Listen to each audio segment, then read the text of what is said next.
A price isn't a number. It's a number with a date. Change it the wrong way and you do one of two things: silently reprice every customer you already have, or lose the ability to explain a single invoice you've ever sent. Here's how to change prices without breaking anything. Here's the mistake that quietly wrecks a catalog. Someone raises a price by editing it in place. The old number is just gone. Now every historical invoice references a price that no longer exists, so you can't explain last quarter's revenue. And every live subscription either silently jumps to the new price or clings to a number you've deleted. There's no good version of this. So don't overwrite. Version.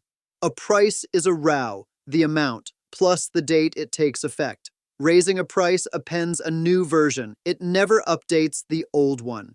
Your price book becomes an append-only history. Every price that was ever true, still true for the dates it covered. Immutable the moment a subscription references it. Once prices are dated, pricing becomes a lookup. What was the price for this SKU on this date? Not what is it now. What was it then? That single change makes the hard cases correct for free. A backdated order, a mid-cycle change, an auditor asking why an invoice from March says 49. You ask the price book what was true on that day, and it knows.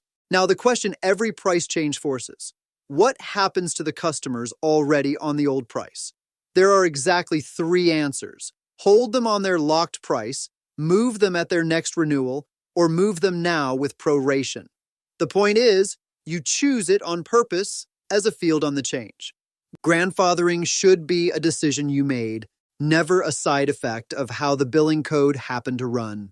2 moments read the price book, and they read it differently. A quote pins the price the day it's issued, locked to that version with an expiry date, so a 6-month-old quote can't be honored at a dead price.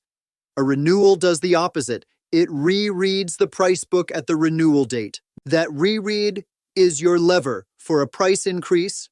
It lands at each customer's renewal boundary after the notice period you owe them, never midterm by surprise. And then the habit that ties the series together: reconcile.